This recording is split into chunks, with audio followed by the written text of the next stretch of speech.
hari ini sangat senang sekali kita bisa bertamu ya di Pondok Mu'alafah Irena Center di kawasan Sentul, Bogor. Ya. Semoga salawat dan salam tercurah bagi junjungan kita Nabi Muhammad SAW.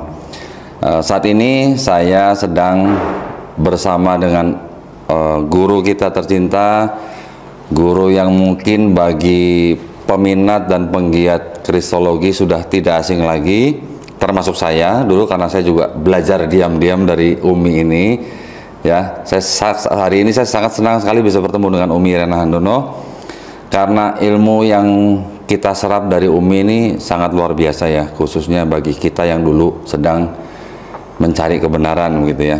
Baik, tanpa panjang kalam, saya akan sapa Umi Irena Handono. Assalamualaikum warahmatullahi wabarakatuh, Umi. Waalaikumsalam warahmatullahi wabarakatuh. Alhamdulillah. Alhamdulillah.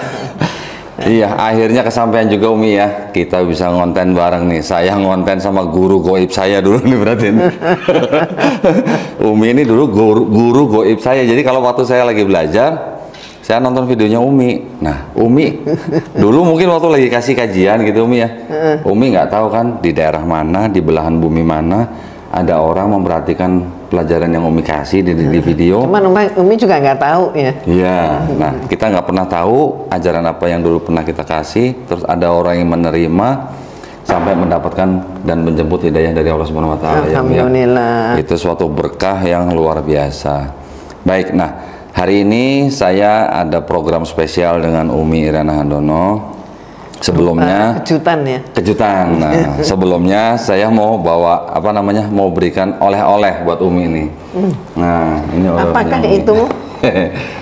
Ini sebuah buku Umi ya, Five Gospel. Ya. Gospel. Ini karangan dari Robert W. Fang dan teman-temannya. Kurang lebih hampir 80 sarjana teologi ya Umi ya. Ya. Ya. Tetapi ini bukan dalam bahasa Inggris ya. Nah, ini alhamdulillah. Ini adalah terjemahan bahasa Indonesia yang dipersembahkan oleh Yayasan Ikhlas Foundation Indonesia dan juga Yayasan Pembina Mu'alaf At-Tauhid ya. Ini adalah karya atau warisan dari almarhum Ustadz Insan Mokoginta Umi dan teman-temannya ya. Jadi sangat berharga sekali nih Umi ya. Ini adalah terjemahan dalam bahasa Indonesia yang memang kita buat dalam bentuk buku Umi supaya bisa dipelajari oleh para penggiat ilmu kristologi gitu Umi ya. Betul. Iya. Saya serahkan ke Umi, mudah-mudahan bermanfaat Umi ya. Terima kasih. Sama-sama. Umi senang sekali dapat hadiah ini. Barang langka. Barang langka ini dalam bahasa Indonesia Umi. Dalam bahasa Kalau Indonesia. bahasa Inggrisnya banyak di Amazon banyak. Umi juga sudah punya bahasa Inggris. Iya. Tapi dalam bahasa Indonesia. Iya. Nah, bahasa Indonesia juga sangat mudah dimengerti Umi. Dan ini juga ada perbedaan warna di sini. Iya betul. Cuman yang kebetulan yang kita copy ini yang hitam putih Umi. Tapi cukup jelas bisa dibedakan kok itu. Ya. Ada keterangannya gitu.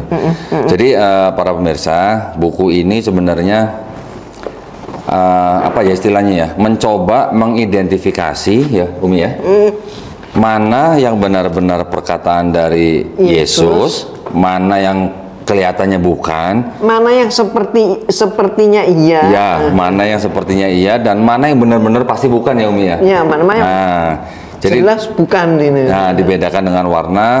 Ada warna merah, ada warna biru, ada warna hijau, dan warna hitam. Kalau yang warna hitam tuh pasti bukan dari Yesus ya Umi ya. Ya. Nah, jadi sangat menarik.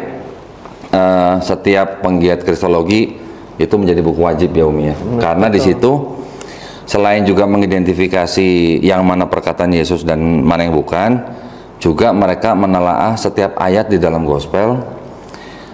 Di mana dari setiap ayat itu mereka juga memberikan catatan gitu Umi ya. Yang ini pasti dari Yesus, yang ini kok kelihatannya bukan gitu ya, yang ini pasti bukan gitu. Ada yang begitu jawaban. Ya, jadi sangat menarik. Baik, nah hari ini kita mau ngobrolin apa nih Umi ini?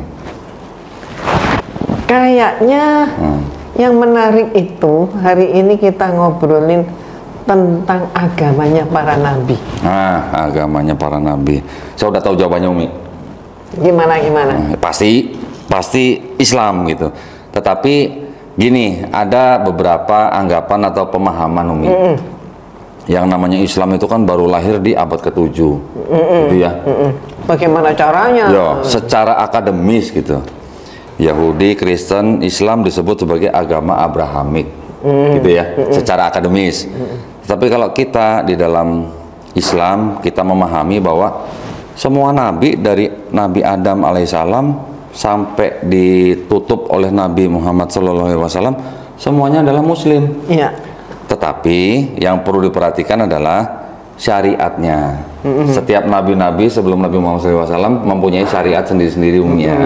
Tetapi walaupun syariatnya berbeda dengan yang dibawa oleh Nabi Muhammad SAW, tetap saja semuanya disebut dengan Muslim. Ya, intisarinya tetap sama. Ya. Intisarinya adalah mengesahkan Allah. Ya. Pesannya satu, Umi ya. Ya. Jadi banyak nabi satu pesan, Umi ya.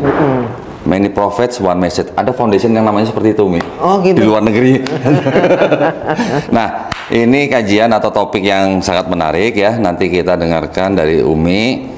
Namun sebelumnya saya mohon izin, ada pesan dari Pondok Mu'alafah Irena Center, mudah-mudahan berkenan bagi pemirsa ya, saya bacakan. Jadi Pondok Mu'alafah Yayasan Irena Center mempunyai program santri ya Umi ya. Programnya ini khusus untuk mu'alafah ya, jadi untuk mu'alaf perempuan ya. Usia tidak dibatasi, kemudian program ini nanti akan dilaksanakan setiap 3 bulan gitu Umi ya. Nah, setiap 3 bulan. Insya Allah akan dimulai di bulan Januari 2022 ya. Program ini dilakukan secara online dan yang paling penting program ini gratis, free ya Umi ya. Ya. Free, nah gratis, tidak perlu ada biaya. Nah kalau yang ingin mendaftar bagi para mualaf wanita, silahkan cek di Instagramnya Irena Handono ya, atau ke nomor admin di Irena Center. Nomornya 0812 1551 9333 ya. Nah, bisa ulang ya, 0812 1551 9333. Nanti tolong ditulis di running text atau di bawah ya. Baik, satu lagi pesan mungkin sebelum kita mulai. Kami dari Yayasan Pembina Mu'alaf At-Tauhid atau dengan channelnya Geraha Mu'alaf ya. Sekarang juga kami mempunyai channel baru yaitu Geraha Mu'alaf Jakarta. Juga mengundang para pemirsa yang mungkin ingin menyalurkan zakat sedekah infaknya bisa mengirimkan ke Bank Syariah Indonesia dengan nomor rekening 11188999888. Saya ulang. Kode banknya 451, nomor rekeningnya 11188999888 atas nama Yayasan Pembina Mu'alaf At-Tauhid, dan bisa mengkonfirmasikan ke nomor handphone 0811 188 9181. Semoga amal jariah para pemirsa diterima di sisi Allah Subhanahu wa taala ya. Amin. Amin. Baik. Nah, Umi, Umi, saya ada kejutan lagi nih. Saya juga bawa buku ini, Umi. Banyak kejutan juga? Hah? Enggak, nih saya sengaja bawa buku ini. Ini buku sengaja saya beli nih, Umi ini. Alhamdulillah. Ya, ini karya daripada Umi Irena Handono yang berjudul Islam Dihujat, menjawab buku The Islamic Invasion karya Robert Murray. Ini karangan dan tulisan Umi Irena Handono sendiri yang menjawab syubhat-syubhat ya dan tuduhan-tuduhan terhadap Islam. Yang kedua saya bawa ini Umi. Wah, ini juga bukunya Umi yang luar biasa nih. Buku ini iya. Di Indonesia nggak terlalu terkenal. Gitu. Tapi di luar, justru di luar. Masya Allah. Di mana tuh, Umi? Amerika, Kanada. Oh, jadi diterjemahkan ke bahasa Inggris, Umi ya? Ya, mereka terjemahkan dalam bahasa Inggris, tapi juga orang-orang kita yang di sana. Oh, gitu. Itu senang juga dengan bahasa Indonesia. Ya. Umi Irena Handono juga menulis sebuah buku yang luar biasa ya, berjudul Nabi Shallallahu Alaihi Wasallam bukan pedofili, ya, kelihatan. Nah, buku ini untuk menjawab tuduhan-tuduhan bahwa Nabi Muhammad SAW itu adalah seorang pedofil. Saya sih secara singkat Umi ya, kalau dengar tuduhan seperti ini malah senang saya menjawabnya Umi.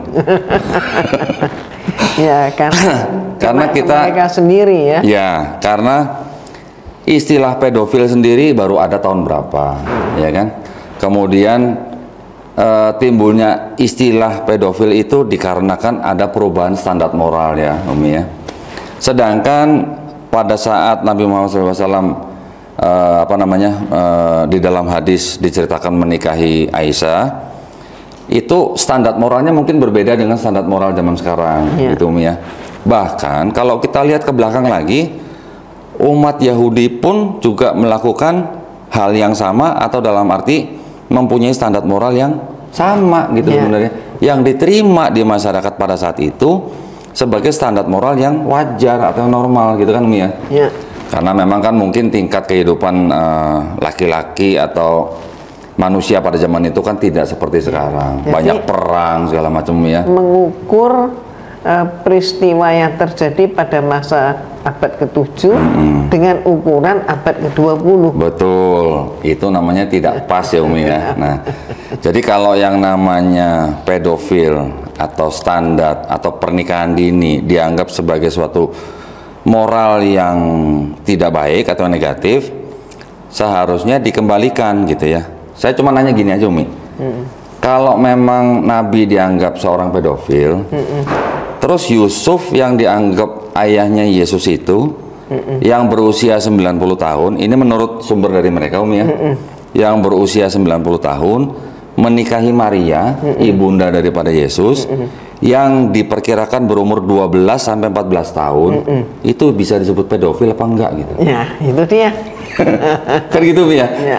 Satu lagi, kemudian kalau pada saat itu Nabi menikahi Aisyah radhiyallahu anha itu dianggap sebagai moral yang negatif, kira-kira ada nggak musuh Nabi pada saat itu Mi yang protes dengan pernikahan Nabi gitu? Nggak ada. Nggak ada. Kenapa ya?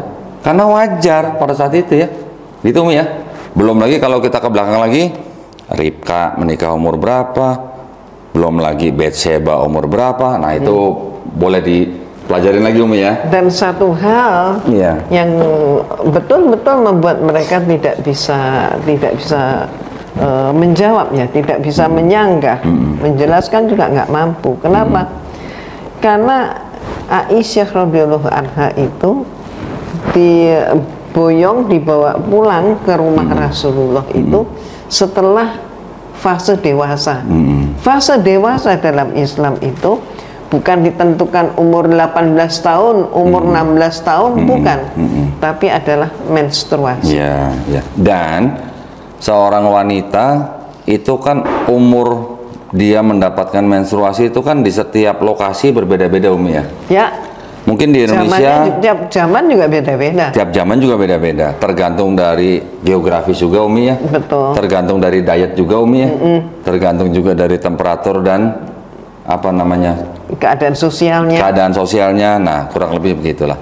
Jadi mari kita ya sebagai umat muslim melihat sesuatu secara proporsional sesuai dengan zamannya, gitu Umi ya. Betul. Baik, udah agak panjang nih Umi. Jadi kita nih nunggu nih. Jadi topik kita hari ini adalah agama nabi-nabi.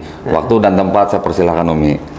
Iya, Umi sih enaknya langsung kita bertanya berjawabnya. Oh, gitu. Kita kalau ngomong tentang nabi-nabi, kita tahu yang pertama kan Nabi Adam. Iya.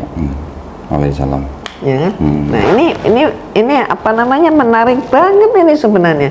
Nah, kira-kira nih menurut Dodi, Nabi Adam alaihissalam ini yang tidak semasa dengan Rasulullah kan, jauh sekali. Ya. Bagaimana membuktikan kalau Nabi Adam alaihissalam ini seorang Islam? Yang jelas Umi, Nabi Adam alaihissalam itu dia hanya mengenal satu Tuhan, tidak kenal ada yang namanya Tuhan punya pribadi Bapa, punya pribadi Anak, atau punya pribadi Roh Kudus, setahu saya. Jadi Nabi Adam hanya tahu atau mengenal hanya Tuhan yang Esa gitu. Tuhan yang menciptakan dia dan istrinya, Tuhannya Esa, dan tidak macam-macam ada dogma atau doktrin yang dikenal zaman sekarang gitu, Umi ya. Ya.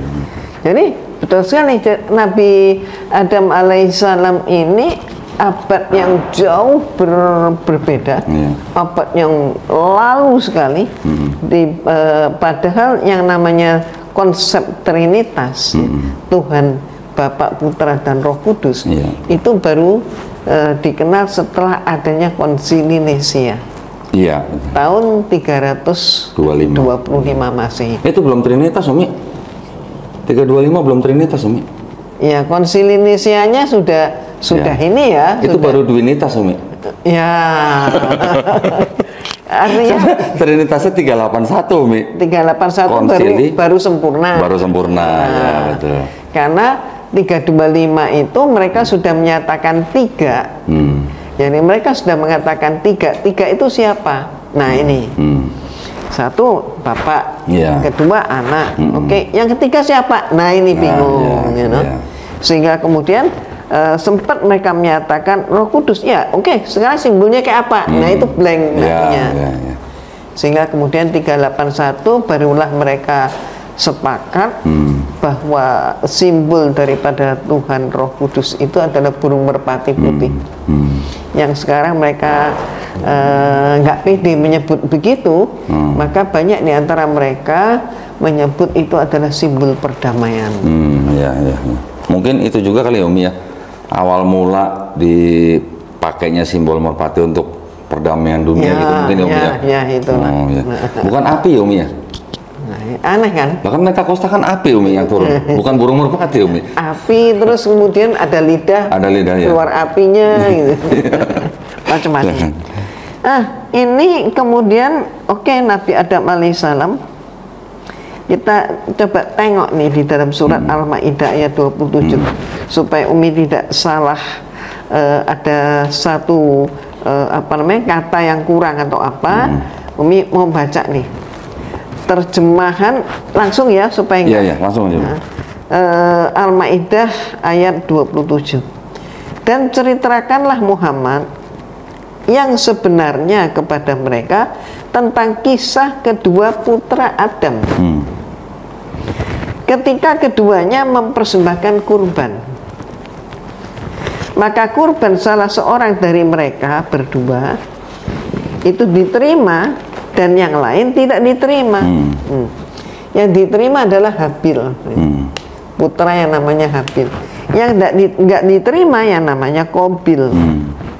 Nah, Habil ini dia adalah seorang peternak. Qabil adalah seorang petani. Nah, kemudian Qabil berkata, sungguh aku pasti membunuhmu.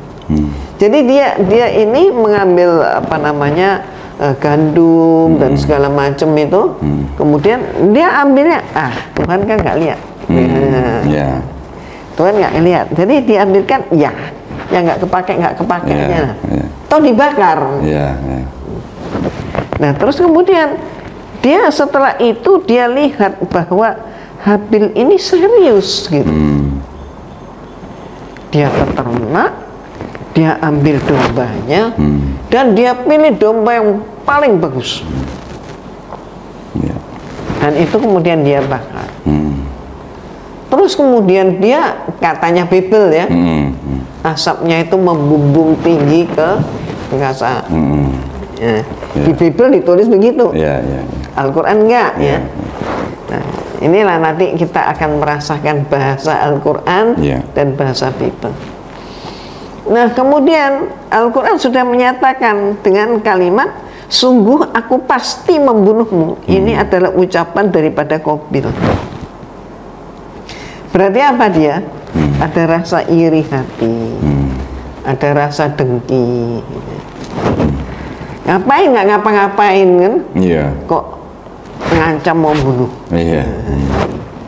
Terus kemudian dia Habil berkata, sesungguhnya Allah hanya menerima amal dari orang yang bertakwa. Ya. Jadi sekarang kita lihat juga Al-Baqarah ayat 136. Katakanlah, hai orang-orang mukmin, kami beriman kepada Allah dan apa yang diturunkan kepada kami dan apa yang diturunkan kepada Ibrahim, Ismail, Ishak, dan Yakub dan anak cucunya, dan apa yang diberikan kepada Musa dan Isa, serta apa yang diberikan kepada nabi-nabi dari Tuhannya. Kami tidak membeda-bedakan seorang pun di antara mereka, dan kami hanya patuh kepadanya. Nah, berserah diri, Umi ya. Berserah diri. Muslim semua berarti. Berarti Muslim semua. Iya, itu dia maksudnya ya. Ini ya. Nah, kemudian tadi yang surat Al-Maidah ayat 27 tentang kurban, ibadah kurban. Ya kan? Saat itu syariatnya adalah kurban bakaran. Ya. Nah, ini berarti agama mana yang mengajarkan kurban? Agama Islam. Jadi sudah ada pembuktian. Kami tidak membeda-bedakan seorang pun di antara mereka. Ini ya, Al-Baqarah 136, dan kami hanya tunduk patuh kepadanya. Nah, arti kata Muslim itu apa? Orang yang berislam gitu. Ya, orang yang berislam, yang tunduk, yang patuh. Senada dengan ayat lain yaitu Ali Imran 84. Maka dikatakan terjemahnya, katakanlah Muhammad, kami beriman kepada Allah dan kepada apa yang diturunkan kepada kami dan yang diturunkan kepada Ibrahim, Ismail, Ishak, Yakub dan anak cucunya, dan apa yang diberikan kepada Musa, Isa dan para nabi dari Tuhan mereka. Sekali lagi ya, kami tidak membeda-bedakan seorang pun di antara mereka dan hanya kepadanya kami berserah diri. Nah, ini jadi kata muslimun diulangi lagi. Surat Ali Imran 84 ini kan hampir sama dengan yang Umi baca sebelumnya. Iya, Al-Baqarah tadi. Al-Baqarah 136. Menandakan apa? Ini bukan kebetulan ya. Kalau Allah menyampaikan berulang, berarti ini adalah tanda suatu penegasan. Penegasan dari Allah. Nah, coba terus kita lihat surat Al-Maidah ayat 3. Diharamkan bagimu memakan bangkai, darah, daging babi, daging hewan yang disembelih bukan atas nama Allah, yang tercekik, yang dipukul, yang jatuh, yang ditanduk, dan yang diterkam binatang buas, kecuali yang sempat kamu sembelih. Dan diharamkan pula yang disembelih untuk berhala. Dan diharamkan pula mengundi nasib dengan aslam, anak panah, karena itu suatu perbuatan fasik. Maka pada hari ini orang-orang kafir telah putus asa untuk mengalahkan agamamu. Sebab itu janganlah kamu takut kepada mereka, tapi takutlah kepadaku. Nah, ini ayat ini yang sangat sangat sering kita. Saya baru dengar terjemahannya aja merinding. Nih, kuncinya di sini. Pada hari ini telah aku sempurnakan agamamu untukmu, dan aku cukupkan nikmatku bagimu, dan telah aku ridhoi Islam sebagai agamamu. Tetapi barang siapa terpaksa karena lapar, bukan karena ingin berbuat dosa, maka sungguh Allah Maha Pengampun, Maha Penyayang. Ya, coba Islam agamamu. Berarti Allah Subhanahu wa Ta'ala lah yang memberikan sebutan. Agama yang diridhoinya adalah Islam. Pemeluknya disebut Muslim. Iya. Nah, jadi apa yang kita bisa simpulkan dari ayat-ayat yang Umi baca tadi? Tadi sebelumnya kan Umi membacakan tidak membeda-bedakan nabi-nabi, ya kan? Artinya dari Nabi Adam sampai Nabi Isa Al-Masih, kemudian ditutup oleh Nabi Muhammad SAW, tidak dibeda-bedakan. Tidak dibeda-bedakan. Berarti agamanya satu dong. Agamanya satu, Islam. Ya, iya. Walaupun mungkin di dalam Quran tidak tertulis mereka beragama Islam gitu, mungkin tidak tertulis ya. Tetapi sudah jelas di situ disebutkan bahwa ada kata muslimun ya semuanya ya, dan tidak dibeda-bedakan. Kalau tidak dibeda-bedakan muslimun ya apalagi kalau bukan Islam ya Umi. Iya. Ajarannya sama kan, tauhid semua. Mengesahkan Allah satu-satunya yang berhak disembah. Ya. Nah, bagaimana dengan istilah agama samawi? Nah, ya itu. Ini jelas kan, samawi itu artinya agama samawi itu samawi, agama langit. Langit, ya. Agama ardi. Ardi bumi ya Umi ya. Bumi, agama bumi. Ya. Agama langit maksudnya apa? Agama yang berasal dari wahyu dari Allah ya. Kita perlu uji nih. Nah, ya. Siap nih Umi. Artinya gini, dalam Al-Quran ada nggak kata agama samawi? Istilah samawi, kata samawi gitu, ada nggak dalam Al-Quran? Nggak pernah ada. Mana? Tidak ada. Ya. Nah, terus apakah Rasulullah pernah mengajarkan kepada kita tentang samawi dan ardi? Nggak ada. Nggak ada. Nggak ada juga. Nah, kalau tidak ada dalam Al-Quran, tidak ada dalam hadis, terus dari mana ini? Akademisi kalau saya bilang Umi. Ini dalam sudut pandang akademis gitu Umi ya. Karena mungkin dianggapnya tokoh-tokohnya sama gitu ya. Kan gitu Umi ya. Karena dianggap tokoh-tokohnya sama, kisahnya mirip, walaupun ada perbedaan yang jelas fatal antara kitab-kitab sebelumnya dengan Al-Quran, kisahnya loh ya. Nama mungkin bisa sedikit sama karena dialek ya Umi ya. Tetapi kalau kisahnya itu jauh berbeda. Nah, itu mungkin dari situ Umi. Jadi kalau mereka ini membahasakan samawi itu alasannya yaitu sama-sama Tuhan yang sama-sama Tuhan yang disembah ini, menyembah Tuhan. Islam, Kristen, Yahudi. Tuhannya sama-sama satunya, malah ada yang ngeklaim begitu. Padahal la ilaha illallah itu memang satu. Tapi Tuhan yang satu dengan pribadi yang tiga. Ini kan beda. Nah, memang Allah Subhanahu wa Ta'ala hanya menurunkan satu agama saja sejak Nabi Adam. Itu memang betul. Ya. Yang inti ajarannya juga selalu sama. Yaitu apa? Tauhid. Ya. Adapun syariat hidupnya mengikuti ketentuan Allah atas masa dan utusan yang berbeda-beda. Nah, oke, balik lagi. Samawi dan ardi ini dari mana ini? Ternyata diperkenalkan oleh Ahmad Abdullah Al-Masdusi.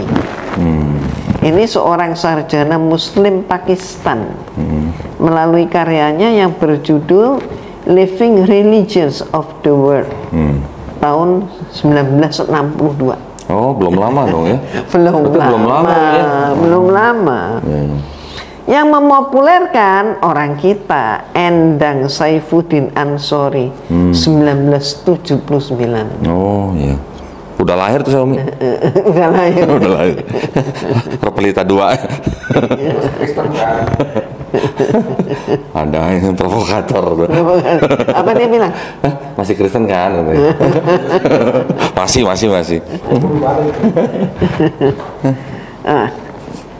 Kita bisa nalar apa yang diciptakan oleh Thomas Aquinas, teolog salibis. yang tidak lepas dari kebenciannya pada Islam. Istilah salibis, salibnya, orang yang memakai simbol salib. Jadi Thomas Aquinas ini berusaha mendangkalkan akidah umat Islam dengan menggiring pemikiran daripada umat Islam. Giringnya gimana? Semua agama sama. Nah itu pluralisme itu ya Umi. Pluralisme. Ya. Bahaya itu Umi. Semua agama sama. Islam, Kristen, Yahudi sama. Sama dan sejajar. Itu berbahaya itu sebenarnya Umi ya. Ya kalau sama kenapa nggak masuk Islam aja gitu kalau sama Umi ya? Ya.